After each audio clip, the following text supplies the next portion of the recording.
energy resources, what about that offshore wind resource? How are we going to tackle it? How are we going to achieve it? What are the obstacles? What's the potential? So this may be something that you've seen before, and I don't know how educated you all are on offshore wind, so this is a little bit of an offshore wind 101. But I think when you think about offshore wind, you can think of it that it is a uniquely abundant resource, and it is the largest and really the only renewable resource that Atlantic coast states have available to meet their renewable energy portfolio standards and to really bring clean energy in a very large-scale way. And of course, 60% of all Americans live on in a coastal county, so we're really talking about a resource that is very, very well matched to load. And so I'm going to be talking really only about the Atlantic coast, and as on this slide shows, we're talking about 1,300 gigawatts. That's kind of the raw number of offshore wind when you think about the wind speeds that are out there. But it's, as you can see, it rivals what we talk about as kind of our major land-based wind that we have in the Midwest, and it's often referred to, the Atlantic coast is often referred to as the Saudi Arabia of offshore wind. But it's important to really think about how much of that resource can actually be developed. And so taking a look at everything from human conflicts and human uses to shipping lanes, commercial fishing, recreational fishing, fish habitats, bird flyways, and really starts to kind of narrow down, and what this chart shows up here, this is the wind resource of the Mid-Atlantic Bight. And the Mid-Atlantic, from an ocean geography perspective, is different than what we think of it here. We're talking about from Massachusetts to Cape Hatteras. But at the end of the day, what we end up with, and I'll point to the bottom line there that says 330, and that really is the bottom line. This is the number you can go and use on the Hill tomorrow. There's 330 developable gigawatts of offshore wind in the Mid-Atlantic Bight from Cape Hatteras to Massachusetts. What is the load of the Mid-Atlantic Bight in terms of energy use?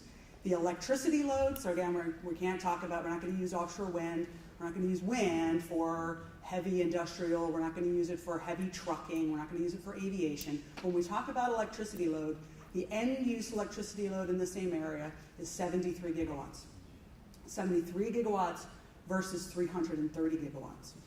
Then, if we started to actually move towards electric vehicles, like many of us are hoping that we'll end up doing, and we get off of the need for petroleum for the light vehicle fleet on the Atlantic coast, that would be another 35 gigawatts to electrify the entire vehicle fleet from Massachusetts to North Carolina.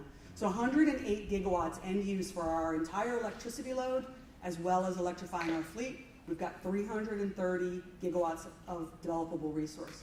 I do also just want to point out that the majority of that, so if you look at the first two lines, 0 to 20 and 20 to 50, up there in the first bars there, that is deployable today. That's not depending on future technology. That's not in deep water. That is technology today that is becoming more and more cost effective, much more attainable for us to start deploying now. So we have the opportunity to truly outstrip our electricity uses with offshore wind. A couple of other things that I think are really important about offshore wind is its unique value proposition. And this chart is just really, people talk about, well, what happens when the wind's not blowing? Oh, wind blows at night. Land-based wind blows at night. Offshore wind generates on peak. And so what this has the opportunity to do is, because of the large resource, its generation on peak, it has the opportunity to really actually benefit customers. And this is a very counterintuitive point. People say, well, wait a minute, I thought offshore wind was really expensive. How are you saying it can actually lower prices? By bringing in large amounts of offshore wind, you can actually kick out of the stack the dirtiest and the most expensive sources of energy, lowering the cost of producing energy across the board, lowering wholesale prices. So we've done a lot of work, a number of colleagues up and down the East Coast, I should say, not across the country, really looking into this in terms of what the savings can be to consumers, to citizens, and to ratepayers in terms of bringing in this very, very unique, abundant resource. It's a huge market opportunity. In 2014, 4.2 billion to 5.9 billion euros in terms of market opportunity. And there's a number of different job projections that go around that say we're going to create hundreds of thousands of jobs or millions of jobs through offshore wind.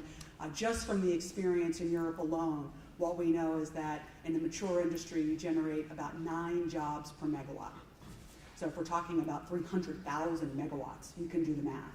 The value proposition, great jobs, great resource, really the only resource that we're going to use for clean energy on the East Coast in a big way, generates on peak, it can benefit consumers, it can create jobs and really bolster coastal economies, and we can do this in an environmental way with a collaboration between industry partners that are committed to doing so and folks like yourselves. So thank you very much.